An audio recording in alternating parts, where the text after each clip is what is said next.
अखन हम लिखे ले बैसलहुँ हँ तो हमरा एक दूटा लाइन बहुत से दिल के करीब याद आबि गेल। हम सोचलहुँ अहाँ सबके सुनाइए दै छी। एकर हम बादमे से बढ़िआँ से एकरा हम कवितामे उतारब। जे एकटा बात ई आयल हन मनमे जे दूटा सिचुएशनमे व्यक्ति बहुत पैघ कऽ दै छै किछु। एकटा जखन अहाँके सभक सपोर्ट भेटत तऽ अहाँ बहुत पैघ किछु कऽ सकै छी। एकटा जखन अहाँके सबके विरोध भेटत तखन अहाँ किछु पैघ कऽ सकै छी। ई जे कनि कनि सपोर्ट भेटत आ कनि कनि विरोध भेटत एहिमे किछु खास पैघ अहाँ नहि कऽ पेबै। एकटा हमरा ई रियलाइज भेल हँ, अनुभव भेल अपना लाइफसँ। किछु किछु लिखै लेल बैसलहुँ हँ जकर हम बहुत जल्दी वीडियो अहाँ सबके समक्ष आनब। किछु कविता अधूरा छलै हन, कमे सुनेने छलहुँ आधा, तकरा पूरा केलहुँ हँ।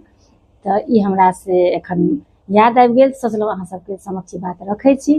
तऽ ताहि दुआरे अगर सपोर्ट करै छथि तऽ सेहो वर्षसँ तखनो अहाँ बहुत पैघ कऽ सकै छी। अगर विरोध करै छथि तखन जे अन्दरसँ एकटा ज्वाला आबै छै जे नहि हमरा किछु कऽ कऽ देखेनाइ छै, हम किछु कऽ देबै।